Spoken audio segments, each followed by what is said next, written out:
on. And we are recording with the one and only Mr. Michael Vecchione on Wednesday, January 11th, 2023 at 4:13 p.m. Eastern time. First episode with Mike in the new year. We finished up our last one about a month ago on your newest book, Homicide is My Business, about Mr. Roncesvalles. I still think it's just the best Italian name ever, Roncesvalles, and how he got into the entire hitman business. And going through your book piece by piece, we did end at his first hit. For anybody listening, obviously you've been on here innumerable times, and Homicide is My Business is on Audible, which is just instantly goes a man after my heart. Put the book on Audible. I will, no matter what, I will appreciate it just because I can listen to it. But I do think it's your best work. Not that not that I'm some student of yours, but I do think I've talked to you enough, interviewed you enough, read enough of your stuff that I do think it's your best. It's genuinely fascinating. And actually, to kind of pivot it into right now, I'm listening to The Jungle by Upton Sinclair, which is from like the early 1900s, about meat packing in Chicago. Okay. And kind of hearing that immigrant story. Yeah, thinking about Roncesvalles, because they go through the whole thing, they do everything right, and no matter what, their family still gets shattered and everything's still fucked and they get taken advantage of, even though they did the right thing and played by the rules and did their 9 to 5, or more like their 5 a.m. to 8 p.m.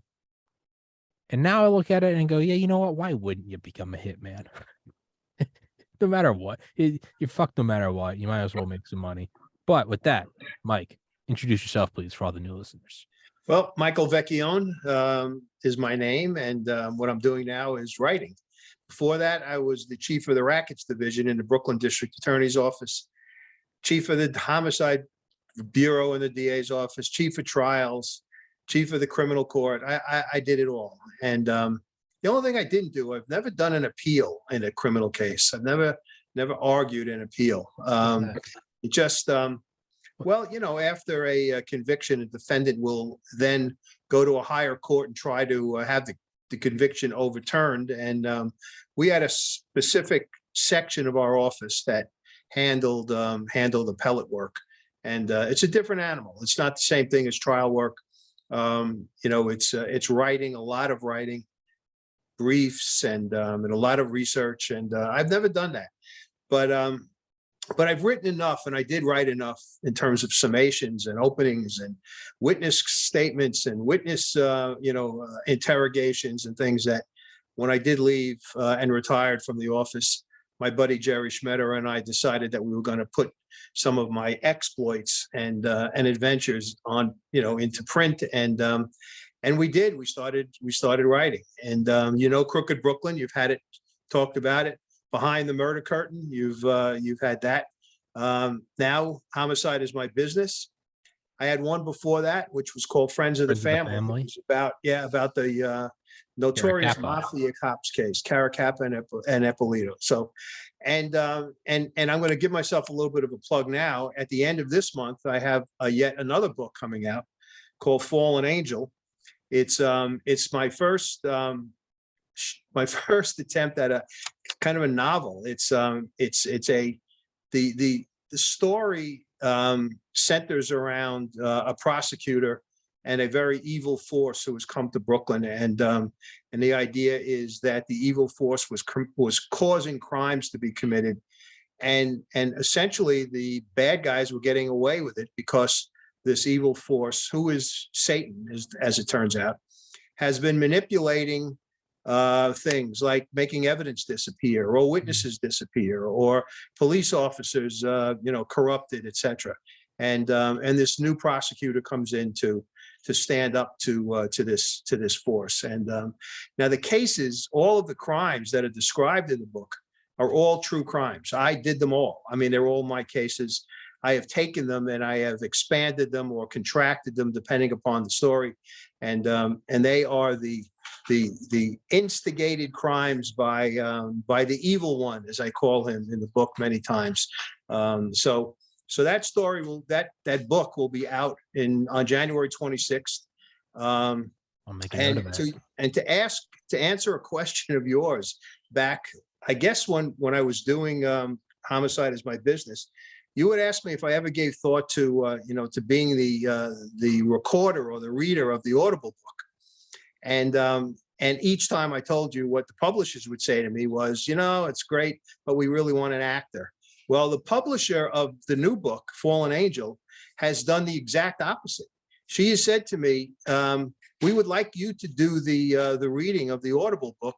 We always want the author, if we can do it, to have to do it. So soon I'm going to be able to do that, and I'm looking forward to it. So it'll be my first attempt at being a reading quote unquote actor for for a book of my own. So it's pretty exciting. So but anyway, that's where I am right now. And in fact, Fallen Angel is a series. I'm in the midst of writing book 2 right now. It'll be a 3-book series.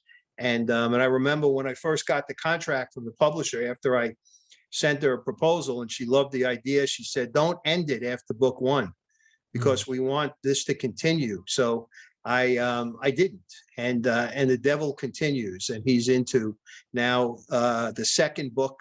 I'm about halfway, a little bit more than halfway through it. So that will hopefully be out sometime. I got to turn it in April, so it'll probably be sometime in the summer or early fall of next year when that will come out. So hopefully, Tom, you'll have me back so I can talk about these and hopefully other books at that point. I'm insulted. You have to say hopefully. I feel like I have shown that you are a recurring guest.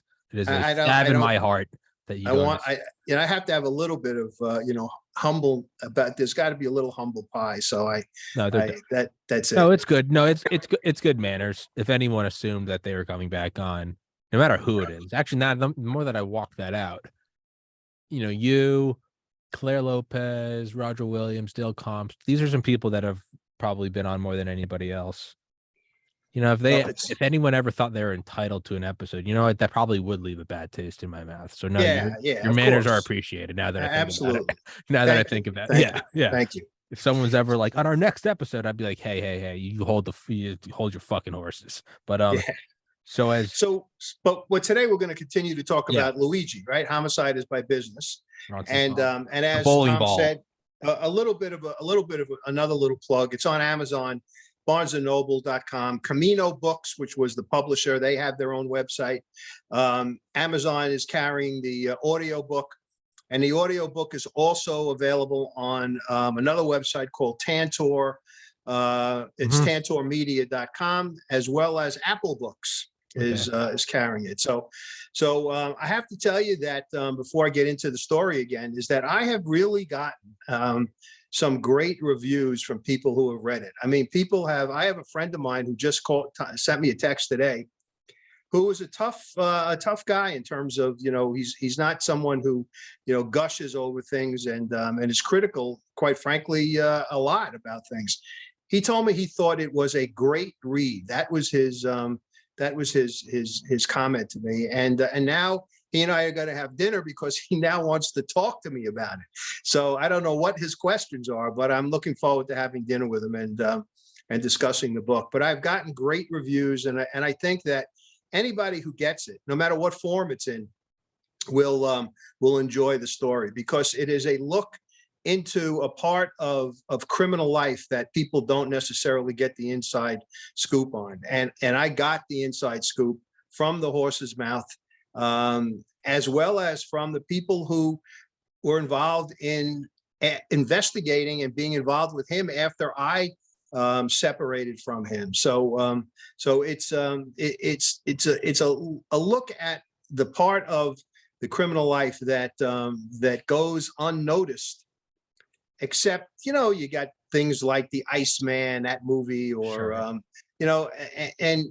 but this is a little different. This guy is, and because you've read it, he's a different character. And when I say character, I really mean that this guy is a character. And yes, you said it.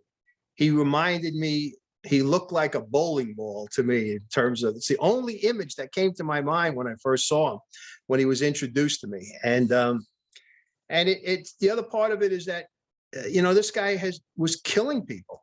I write in the book that when I finally had to move on from him because he went to jail and I moved on to different parts of my career.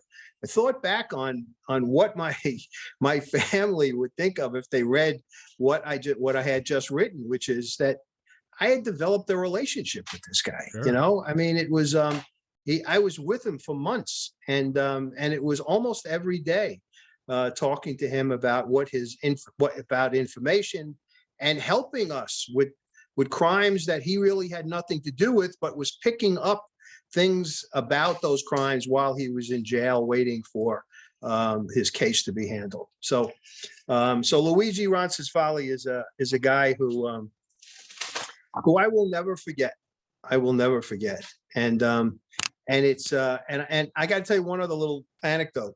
About a week ago, I had gotten a message from a guy on Facebook who asked me to friend him, and I did. I friended him, and he wrote back to me about how unbelievably happy he was that I wrote this book about this Luigi and the area of Knickerbocker Avenue in Brooklyn, which is the center of the Bonanno family at that time, because he came from there.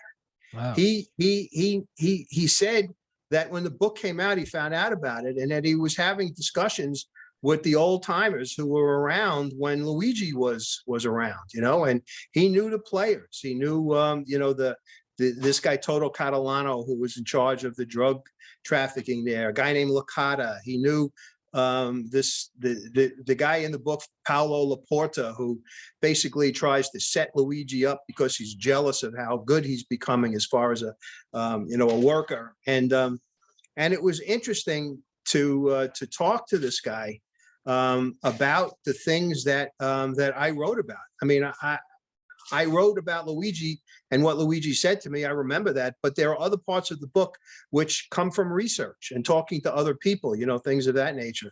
So, and the other interesting thing about it is Paolo Laporta, according to this guy, is still alive. He's around, and he said he saw him. Of course, he's an old man at this point, but it would be. I was thinking to myself that, man, would I love to have known that before. I would have gone and met this guy and gotten his take on it. So, but anyway, that was an anecdote about that I've never really expected to have, and it came out of the blue one day. I wonder if you could get his feedback on the book.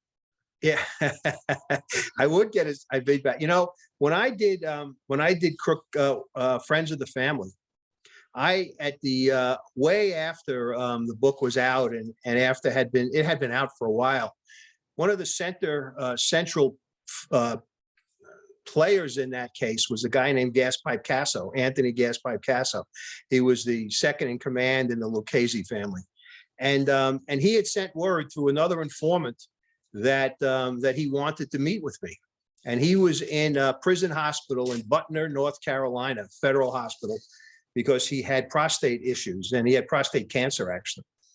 And he said he wanted to meet with me. So myself and two detectives went down to interview him to see what he wanted to tell us.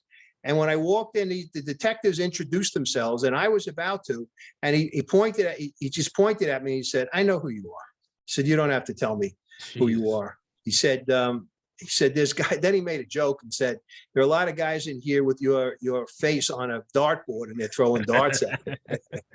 So I said to him, but then I asked him, I said, "Anthony, did you read the book?" He goes, "Yeah." I said, "So what'd you think?" He said, "It's about 96% accurate." I said, "Well, I'll take that. That's pretty good."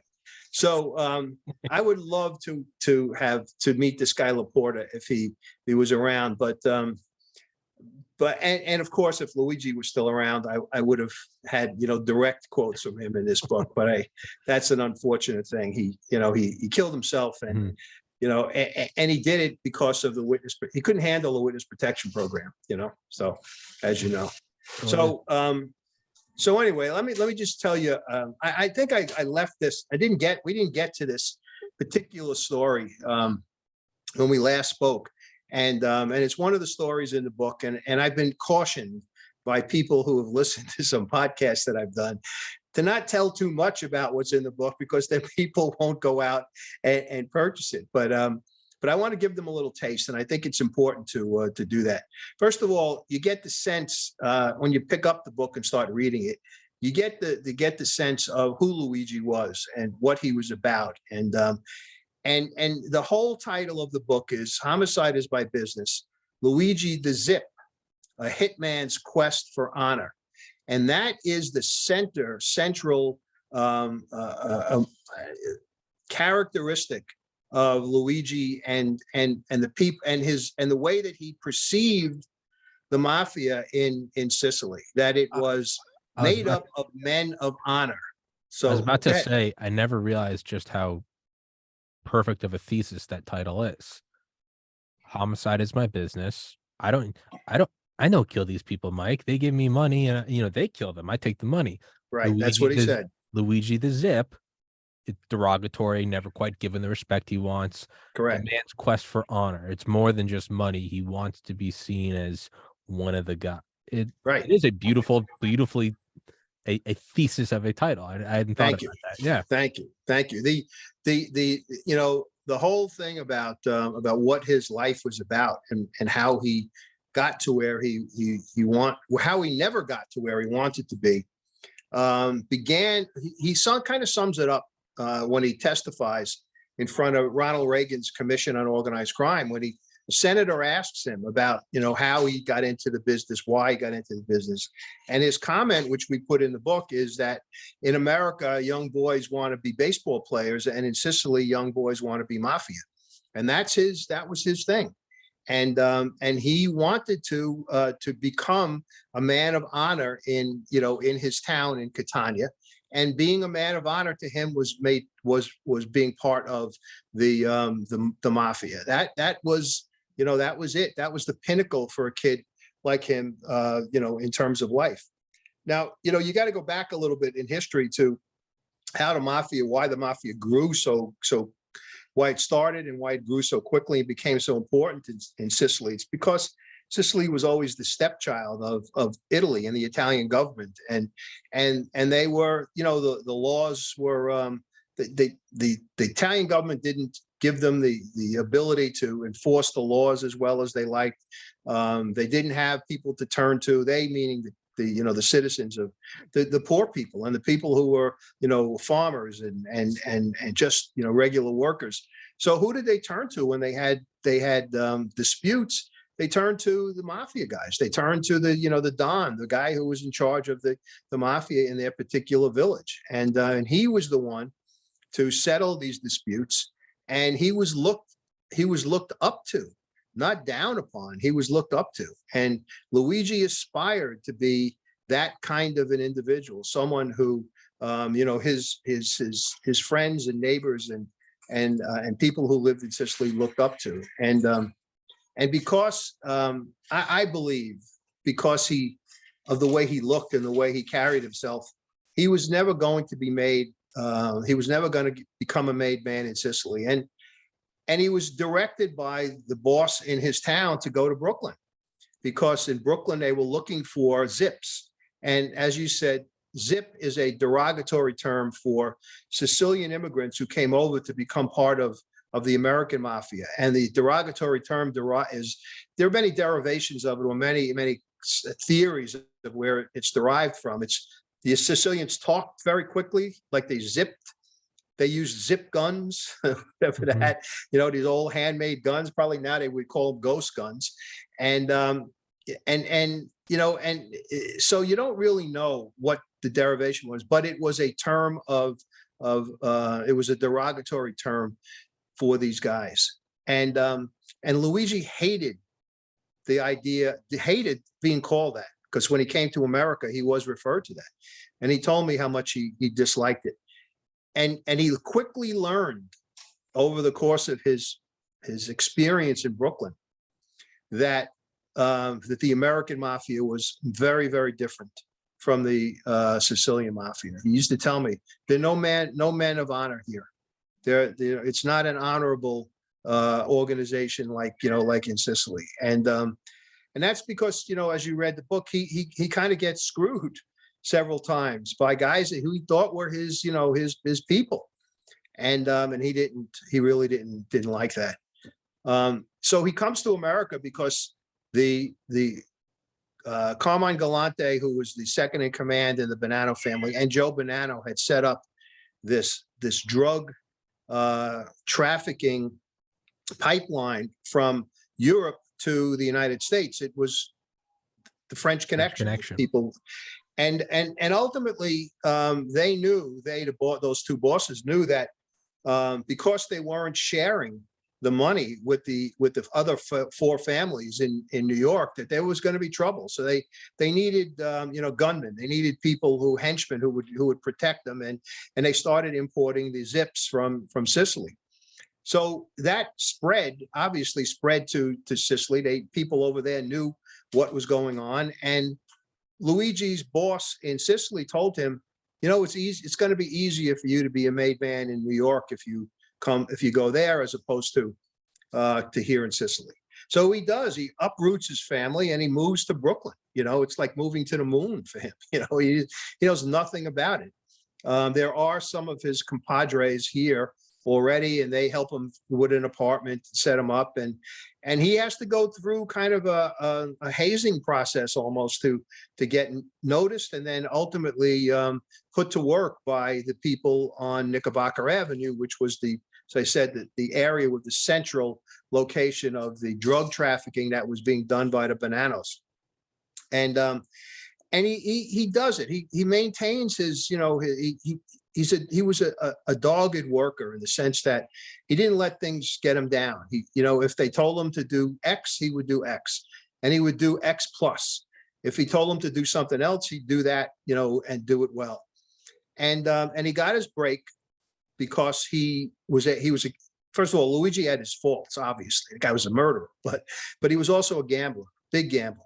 And he was a womanizer, even though he was married and had children. And he was always looking for money. He was always short money. And when he finally is put to work, he's put to work collecting for the mafia bosses, for people who are deadbeats, in terms of gambling debts and loan shark debts, etc. And he was very good at it. But he was also a gambler, and he would get paid for the work that he did, and then he would lose it gambling in the illegal casinos that the Bonannos were running.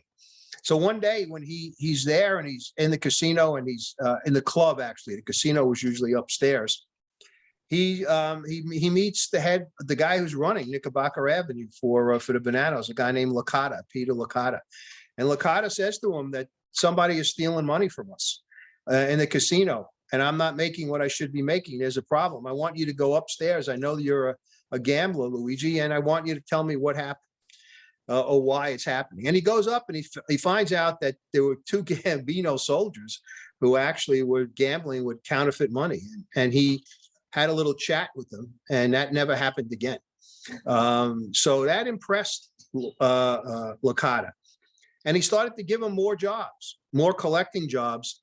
And he was good at it. And I think I may have mentioned this to you the last time, but I think it's important to repeat it, that he was getting so good that when he was paired up with one of the other associates in Knickerbocker Avenue, a guy named Laporta was jealous. And he told him, and he set him up. He set him up to go do a robbery. Didn't tell him that the guy they were about to rob had a gun. And when Luigi went into the store to rob it, the guy started shooting at him. And he told me, he said in his broken English, it's a good thing that he no good shot, because I'm a dead if I didn't run out.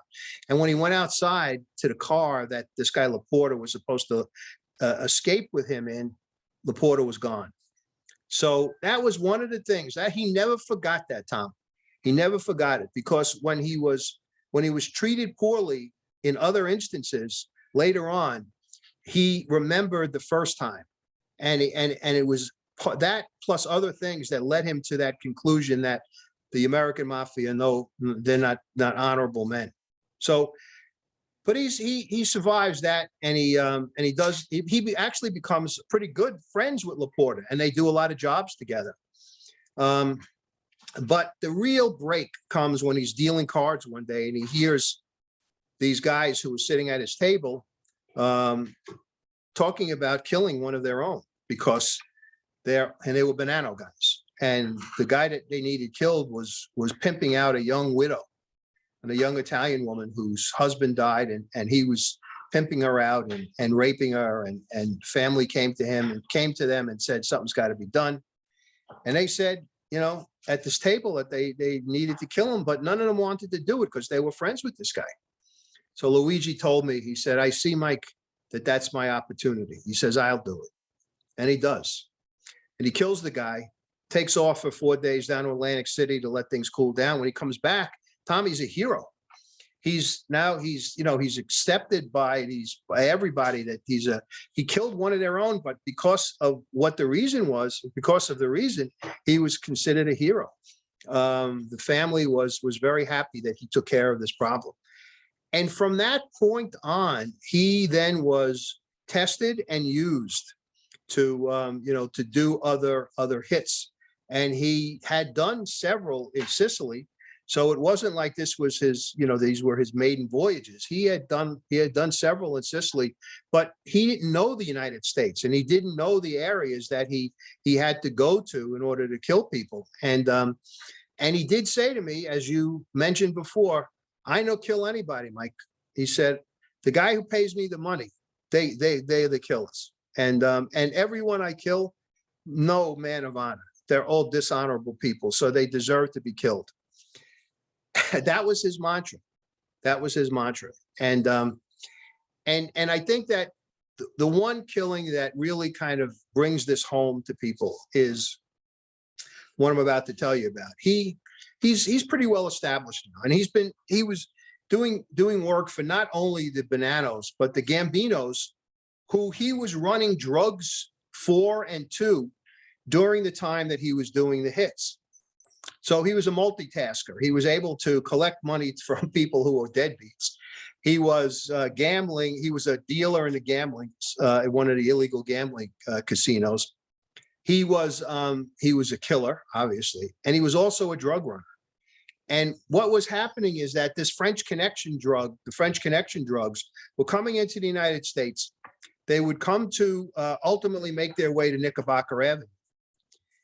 And unbeknownst to a lot of the other families, most of the other families, what the Bonannos were doing was they were shipping a portion of their supply across Brooklyn to the Gambinos. And Luigi was one of the guys who was doing the trafficking from Knickerbocker Avenue all the way to across. Now Knickerbocker Avenue is in the northern section of the borough of Brooklyn, and close to the East River. And Bensonhurst, which is where the Gambinos' headquarters were, was a section of Brooklyn down on the southern end of Brooklyn, down towards the what is called the Narrows, which is the outlet to the Atlantic Ocean. So it was a pretty good trip, and they did it by car, and he was good at it. He did well, and so he got to know the Gambinos as well.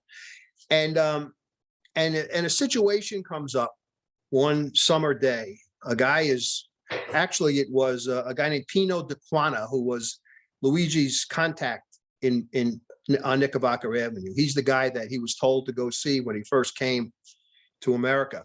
And he worked for DeQuana, and then DeQuana liked him and put him in touch with Licata, and they worked together. But Pino DeQuana was a big man there on Knickerbocker Avenue. So one afternoon, he's sitting outside his club, and a guy comes up to him who didn't recognize right away, but the guy was looking specifically for him. And the guy, I never got his real name. We give him a pseudonym in the book because it was easier to write that way as opposed to the guy. So we gave him a name. And it turns out that he was a Newark, New Jersey police officer. And he had been a cop for many years. He had come from Sicily, from the same town as DeQuana, and they knew each other and grew up together when they were in Sicily. And when they came to America, DeQuana went left and this guy went right. Mhm. So, but he needed DeQuana's help with something. And this is what it was. The Newark cop had a sister, and she was married to a guy who was a businessman in New Jersey, in Newark. I forgot now if he was an insurance man or something, or bank. I don't remember. I don't even think we put the specific job in the book either, because I couldn't remember what he was. And I don't think Luigi ever gave me the specific job because he didn't know it. He just knew that he was a businessman. And the businessman was a gambler, but a bad gambler. He was he lost money when he went to by this point Atlantic City had casinos. He also engaged in local games, and he was not good at it. And he had a weekly game, a weekly card game with several guys who were, I don't think they were made men, but they were associates of some of the family in mafia family in New Jersey, called the DeCavalcanti family. And for those who are listening who don't know that name, they probably know the name Tony Soprano, because the DeCavalcanti family was the model for the Sopranos, the Soprano family in the TV show. But the DeCavalcantes were not very good at what they did, and were always under investigation. They were always involved in being wiretapped, and they were just they were bad at their job, so to speak. And at the time that the Newark cop came to Brooklyn, he knew that the DeCavalcantes were in trouble. So to do this favor that he wanted, that he needed a wise guy to do, instead of going to a DeCavalcanti soldier, the cop went to DeQuana. Now, the story is that his brother-in-law, his sister's husband, was involved with these guys who were in a card game, and he was always lost, never made money at the card game, till this one night where he's playing and he's winning, and he's doing well, and he said to Luigi, it kind of fills in the gap here, but we figured that he must have said to himself at this point, man, this is good. I'm gonna keep going. This is my night. But instead of getting out of the game, he stays in, and pot starts to build, and the bets start to build. And then when the bet comes to him, and he's got a great hand in his mind, he doesn't have enough money to stay in the game. So he now is so disappointed, because if he gets out, he's not going to be able to make up for what his losses are. But if he wins the pot, that's going to bring him back, to make him whole. So not having money, he puts his wife up as the ante, the sister of the Newark cop. And the deal was that if he didn't win the hand, the other guys in the game, he had to take him back to his house that night to have sex and to rape his wife. He lost. He didn't win the hand. He had to take all these guys back to his house. His wife was home. He calls her up, tells her he's coming home with these guys. When he gets there, he has to give her the bad news. And she was beside herself. And he talked her into doing it, because she said, they're going to kill me if you don't do this. 3 guys raped her the entire night. In the morning, he left, they left, and the sister calls her brother, the Newark cop, hysterically crying, meets him and tells him what occurred. Cop obviously is now beside himself. And he knows in his way, to his way of thinking, his brother-in-law has to go, has to be punished. So he can't use the DeCavalcantes for several reasons. One, they were not very good at what they did, but also because if they're under investigation and they get caught, then giving up a cop who set up a hit on somebody would have been perfect trading chip, so to speak, to get out from under what they were involved in. So he goes to see his old friend Pino DeQuana in Brooklyn, and he tells DeQuana the whole story. And DeQuana, before he even gets to the end, DeQuana says, That's enough. I know what to do. I know what you got to do. I know what you want. And the guy says, you essentially, I could see this in my mind if this was on TV, but you go, my friend. I'll take care of everything, And DeQuana sends him away. DeQuana picks up the phone and calls one of his buddies in the Gambino family, and they discuss this, and they come up with the plan. They're going to give it to Luigi. Luigi's called to DeQuana's club. DeQuana explains the whole thing to him, and Luigi, although he is hard up for money, he said to me, I almost told him that I would do it for nothing, but he didn't. He said, that's how bad this guy was. He said, this guy deserved to die. So he doesn't get any money up front, and he's given the details.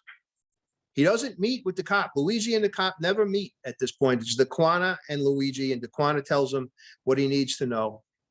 And he then explains to me how he went about surveilling this guy, essentially stalking him, finding out who he was, where he worked, what his movements were, when he left for work in the morning, where he went to work, what time he came home, what were his movements at night, etc. And he finally, in fact, his first thought, he tells me, was that the guy worked in Newark, New Jersey, which is a big city. His first thought was, that's perfect, because I can blend in and get and nobody will see me, and I'll get out of there. But where the guy worked was a place that was kind of deserted. Not kind of, it was like Wall Street. I don't know if you've ever gone down to Wall Street in Manhattan at 6 o'clock at night. It's dead. Sure. Everybody's gone, right? So that's the way it was with where this guy was. And Luigi didn't want to do it in the middle of the day, because that's obviously suicide. So he didn't want to do it at night, because it was too quiet, and there wasn't enough of an escape. He needed he needed something in the middle. He didn't find it. So he decided that he was going to go to his house and see what his movements were and how his movements were at his home. And he told me that the guy left from work every day at the same time, and that across the street from his house was a wooded area. And he said it was perfect. I parked my car and I could watch him. And then I get the idea that this is where I'm going to do it. So he tells me, though, that he had to figure out, because he wasn't familiar with Jersey, at least that part of Jersey, how he would get to the highway that led him to Atlantic City. Because, Tom, as you know from reading the book, that became his go-to routine place after he killed somebody. So he mapped out the route. He knew exactly how to get to what was then what is now the Garden State Parkway, which leads right down to Atlantic City.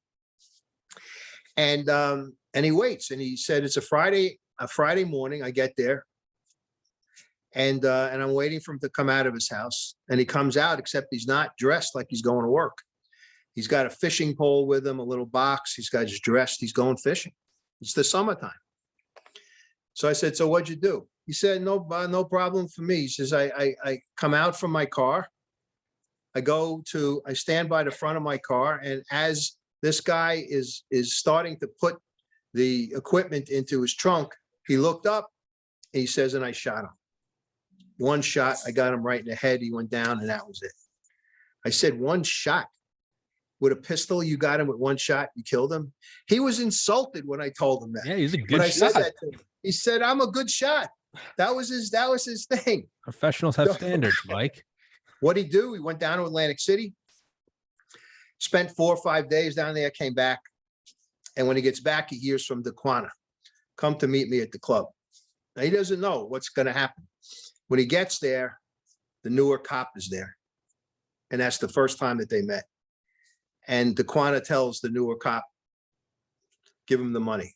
And I said, so how much did you get? He said, I got $4,000 to do the hit.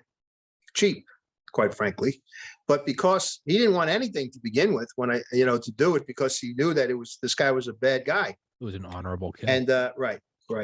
And he, when he told me that story, I said to myself, I started to understand his way of thinking, because he always talked to me about honor and being honored. And it's hard to accept for anybody who's rational that a person who kills people for a living is an honorable man. But his concept of honor was a lot different than ours and most people's. And again, he considered himself not the murderer. He facilitated it and took care of it, but it was the person who paid him that was actually doing the killing. That was his thing, and that allowed him, I think, whatever peace he needed, it allowed him to have it. I got to tell you one other thing. So that was basically his business, and that kind of sums up to me, for me, the way that, you know, that he his way of life, his way of thinking, and his, again, his quest for honor. Now he thinks he does this for the Gambinos, and at the sanctioned by the Bonanos, I'm going to be made. Well, it doesn't happen. It doesn't happen.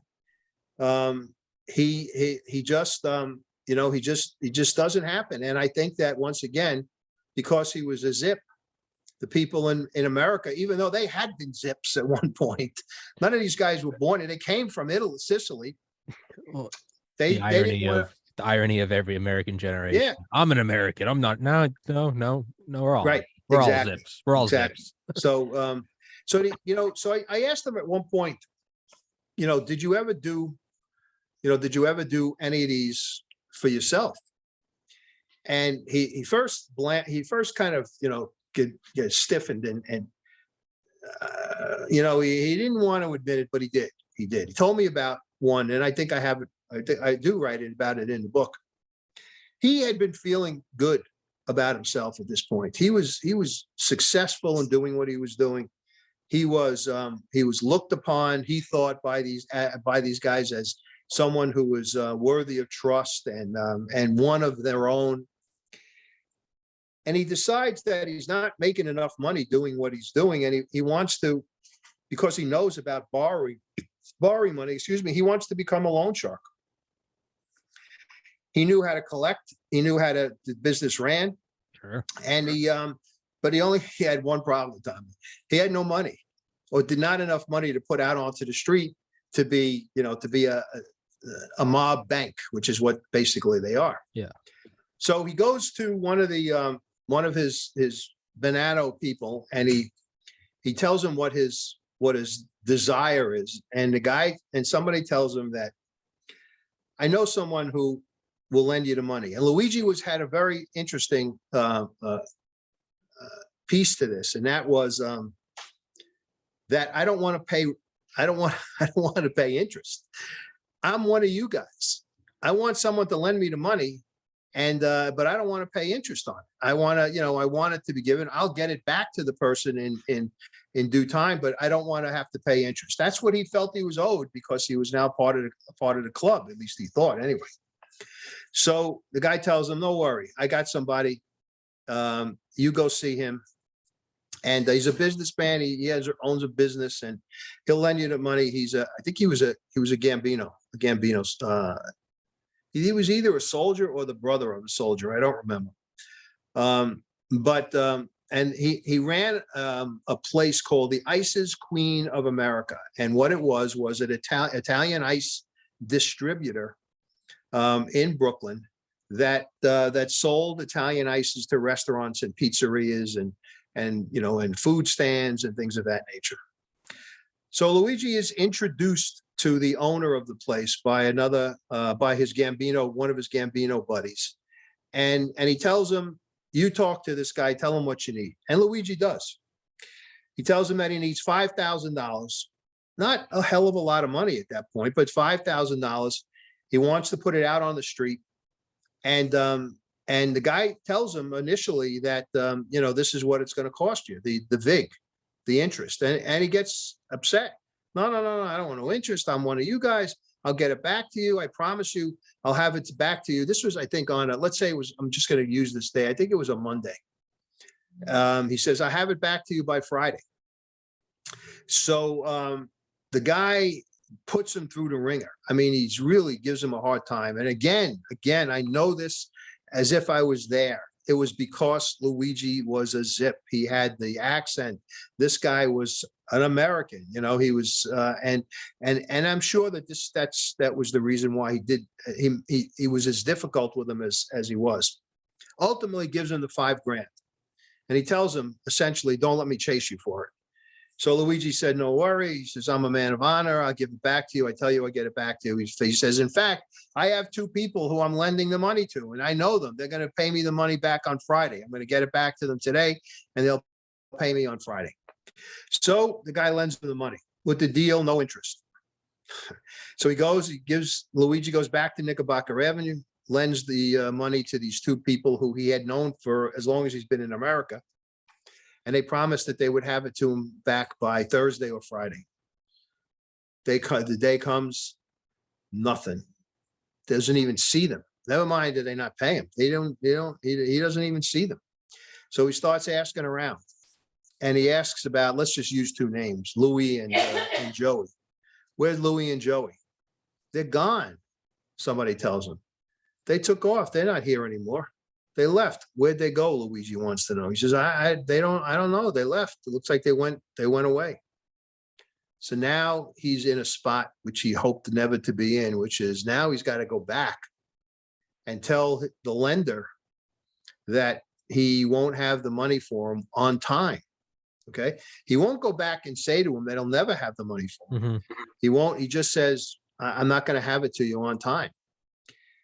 And he went into the place and told him, and the guy was out of his mind. He was crazy. He said, no, I want it. He says, I'll give you to Monday. Now this was a Friday night. And the guy was at the store. He was counting whatever he was doing. He was in his office and he was doing his work. And he insulted Luigi by telling him, you know, things like, I never should have given it to you. You're nothing but a Zip, that kind of thing. And Luigi said, I will get this to you, essentially. I'll get it. Just give me a little bit of time. I'm not somebody who hasn't been vouched for. Somebody came and vouched for me and said who I was.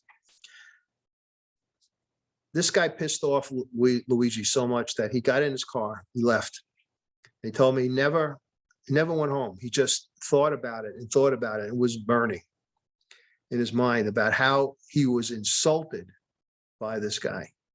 So he knew when the place actually closed.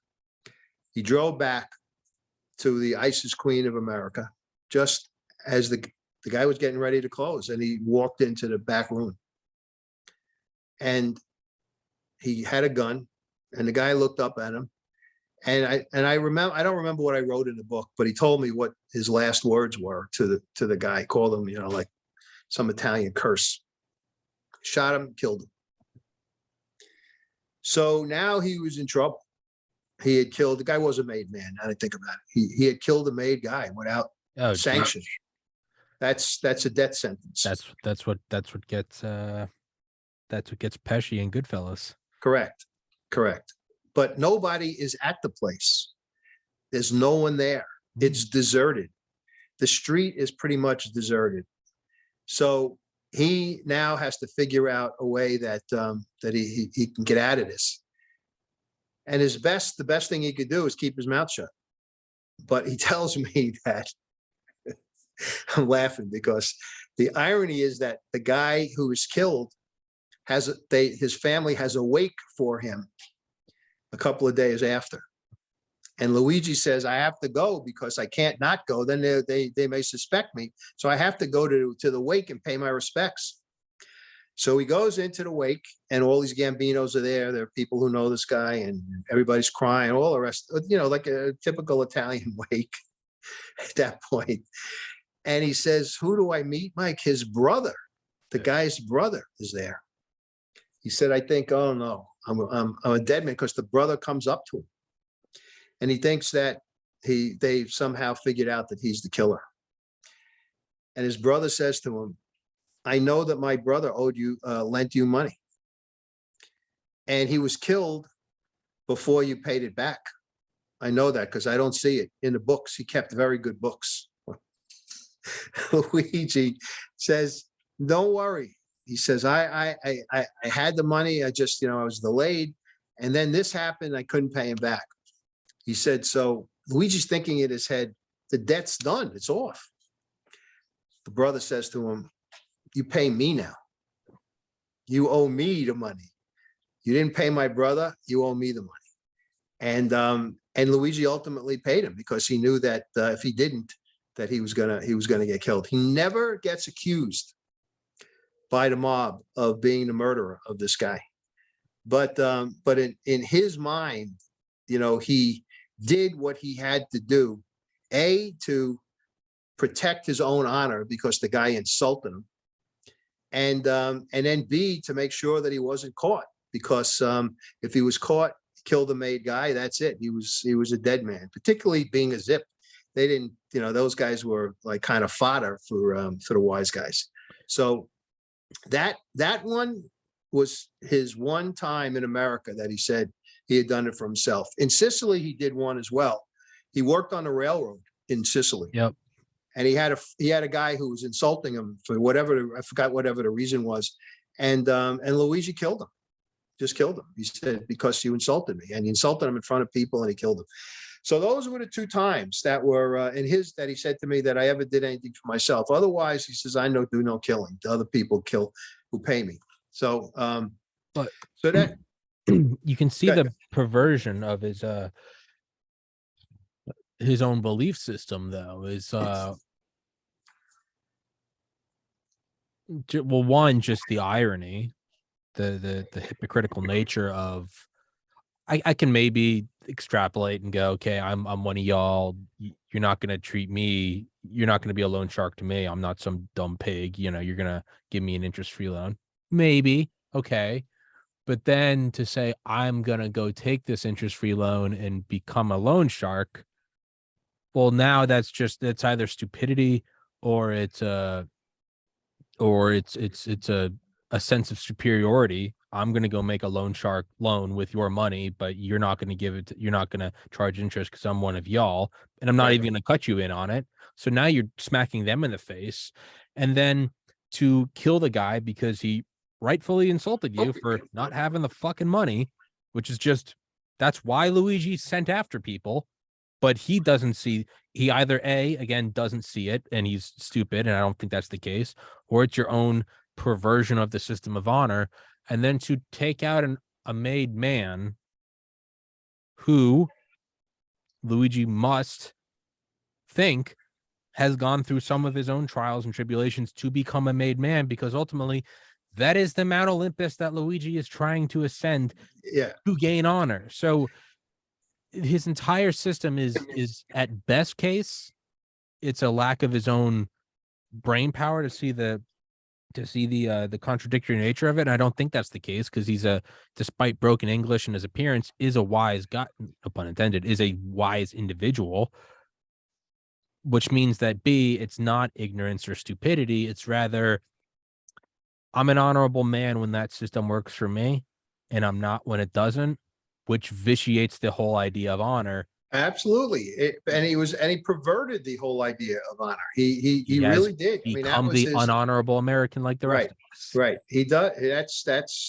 it. That's the way it was. I want to, just before, I know you have to run. I just want to talk about the one homicide that I had, which is how I got this guy.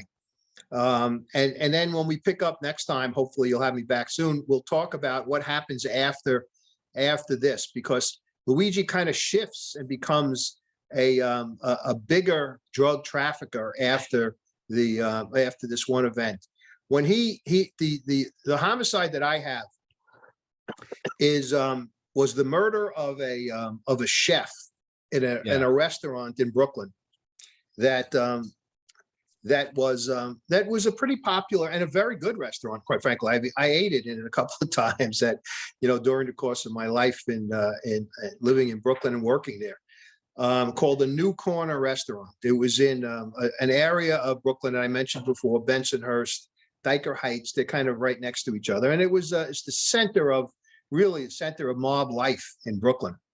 The chef, who Luigi told me he called Enzo.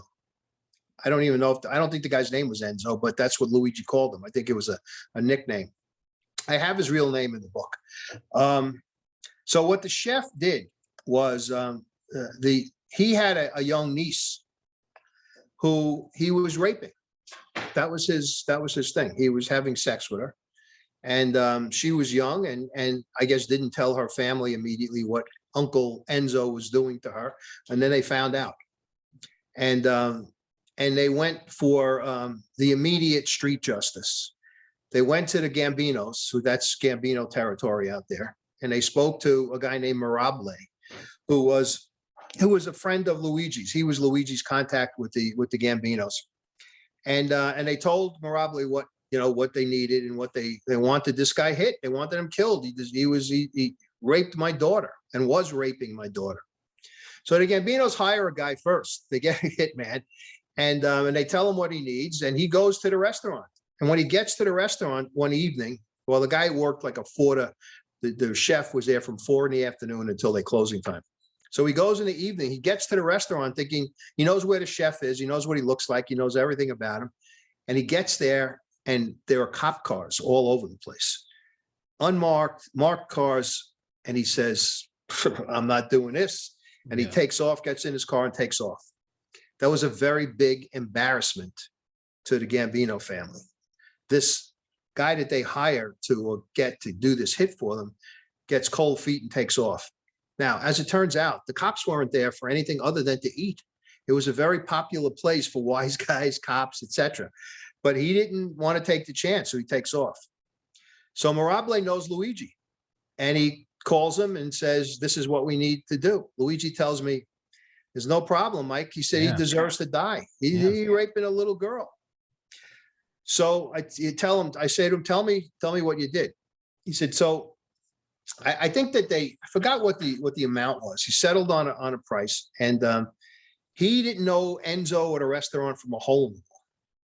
So he had the phone number.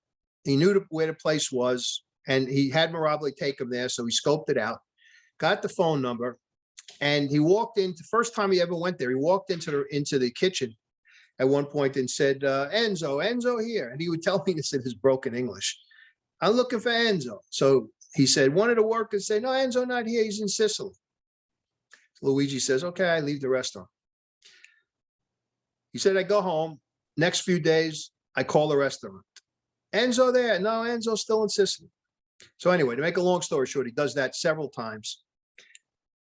Ultimately, after about a month, he gets, yes, Enzo here. His mama died in Italy. It's taking longer.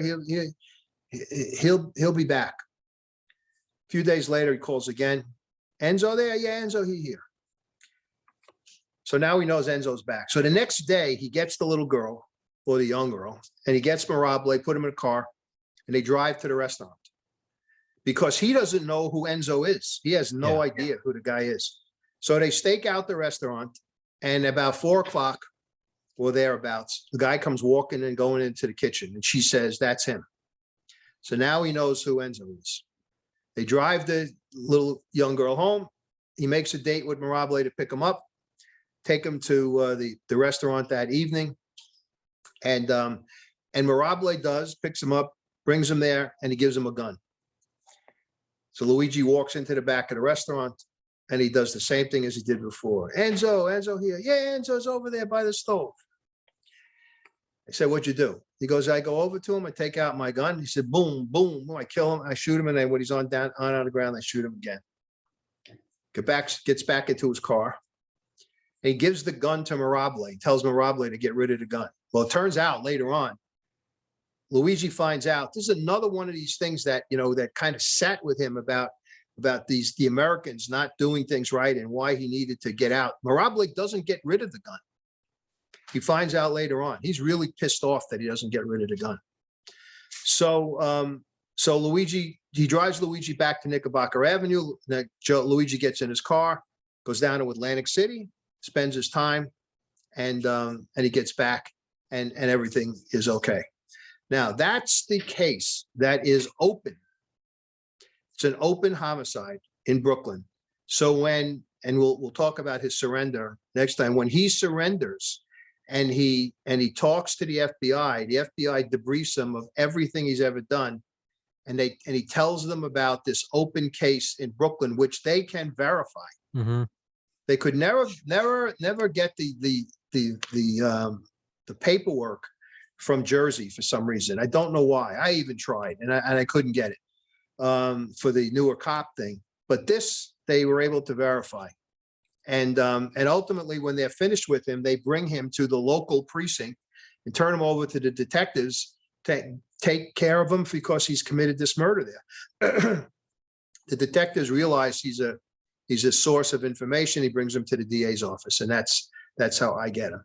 So once again, when he tells me about this, and he confessed because that's the case I had, and ultimately we use that confession against him when he pleads guilty.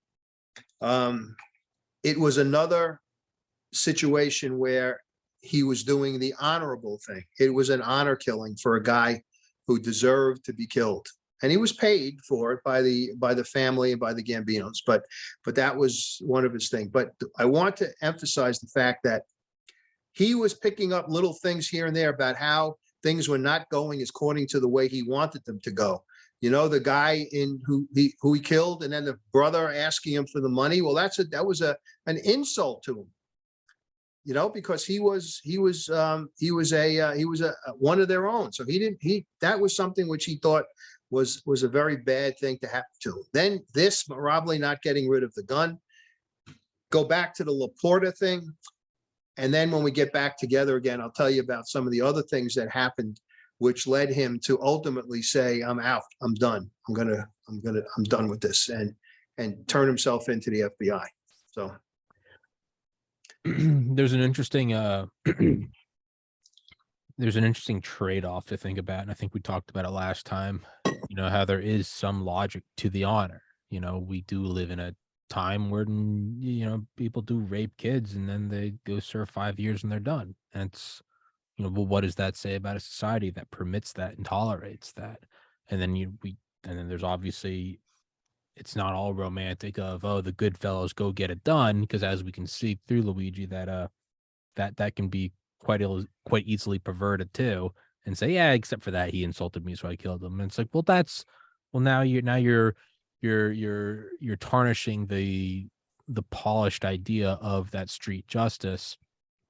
But then you kind of come full circle again, and there's a guy raping his niece.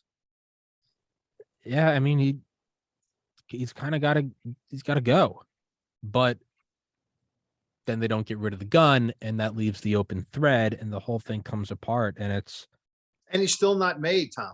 Yeah, after doing all of these things, they still don't make him, and he's done things for them that he believes are should be done, but he's done some pretty heavy things for them. You know, I mean, killing this chef and killing the brother-in-law of the guy in Taquana's brother, this newer cop's brother-in-law. I mean, and then there are others. There were several other homicides involved in that, and then, you know, and he doesn't get made. And then there's another insulting thing. We'll talk about it next time about with this Diamond District robbery, which he pulls off, which was, I don't know if you've seen the Netflix show called Kaleidoscope. It's really it's an interesting show. It's supposed to be, they don't have episode 1, 2, 3, 4. All the episodes have colors, red, blue, green. So you can theoretically watch an episode that's the 4th episode, and it won't spoil things, you know, if you watch the first episode next, etc. Well, there's an episode in which there's a Diamond District robbery that happens on the exact street where Luigi did the Diamond District robbery, $1 million robbery himself. And when you see what the elaborate things that they have to do in this TV show to pull off this robbery, I said to my wife, Lenore, I said, Luigi did this all by himself. These guys have all of these bang grenades and all kinds of shit. This guy walked in and robbed the place himself, and then walked across town with a bag full of diamonds and turned them over to some guy and took off to Chicago, and nobody stopped him. Nobody touched him. That was one of the more remarkable things that he told me about in terms of this, of his life, you know, in terms of how he was able to pull off this stuff without being arrested. And Tom, he wasn't even close to being arrested Yeah, no, there's until no, that yeah. little robbery that he did in Queens, with the, and that would have been nothing because $500 bail meant that they didn't have such a great case against him. But in any event, there were a lot of things going on, as I said before, that were insulting him. I'll use that word, that ultimately told him that it was time to, to get out. So. And I know I've said this before, and there is some sort of not to romanticize anything he did, but there is something kind of poetic about him being the centerpiece of a book that I think is your best work that we have now done 2 episodes on. At least I think we've done more. There is something about it in an odd way, kind of getting his honor in a weird, fucked up way. I mean, I know he kind of ended in disgrace, witness protection, alcohol, suicide, lying. But in a weird way, he gets his story out. Well, he does. And we say it. He testified in front of Congress, and he testified in one of the biggest trials, drug trials in the history of organized crime, the Pizza Connection trial. So, and he was one of the centerpieces. So he did achieve honor, just not the honor that he was looking for. But if he was alive today, I would argue with him that, in doing what he did at the end of his career, and by abandoning his career, he did become a man of honor. Sure. In terms of how he handled himself. So sure, he might not agree with me, but that's what he did. No, it is it's Shakespearean. It's still fucked up what he did, but he did turn around. I mean, and then what's weird is we're looking at it from a zoomed out angle.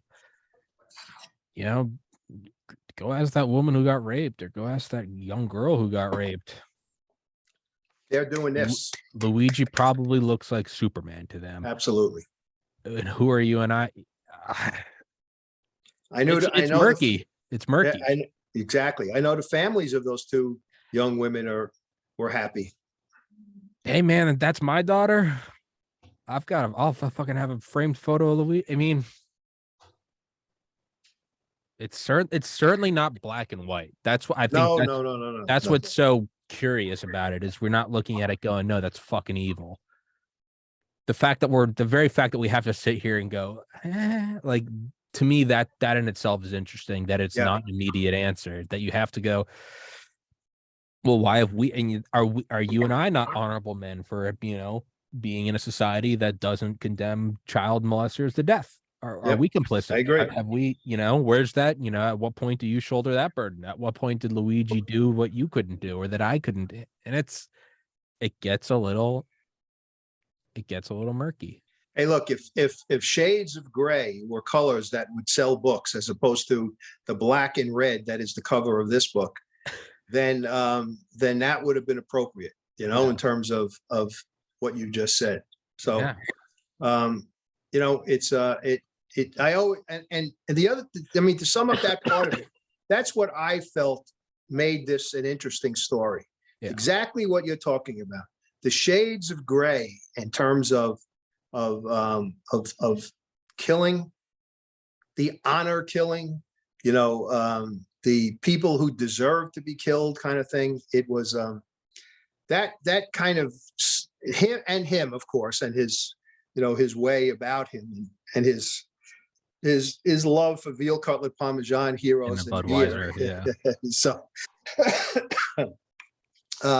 that's why I thought this was a really ripe story to put on paper, and people can argue, some people are right, some people are wrong, or nobody's right, nobody's wrong, in terms of how they feel about the guy. But and we're not the judge. Somebody else, much higher authority than us, has judged Luigi already. So I mean, if that's your daughter getting raped, and the police don't immediately arrest him and have him put to death, and if you, the father, doesn't go and kill him, And you could, walk that out rationally. Well, if I go to jail, I'm not going to be around to provide for my daughter, and thus I'm doing more damage than good. But then you don't take your money and go, well, I'll hire a hitman, or, what kind of dad are you? And I don't know that. I don't know. It's, Well, you're right about the New Corner restaurant. The father didn't have the guts to do it. I think we talk about that. We write about it. So, but anyway, that's it. Hey, what can I tell you? I hope that, when I come back, I want to talk to you about the other part about the honor thing. It has to do with his career as a drug courier, because he found, and he told me this, that it was necessary because of what he was involved in, but he hated every second of it and thought that it's interesting. He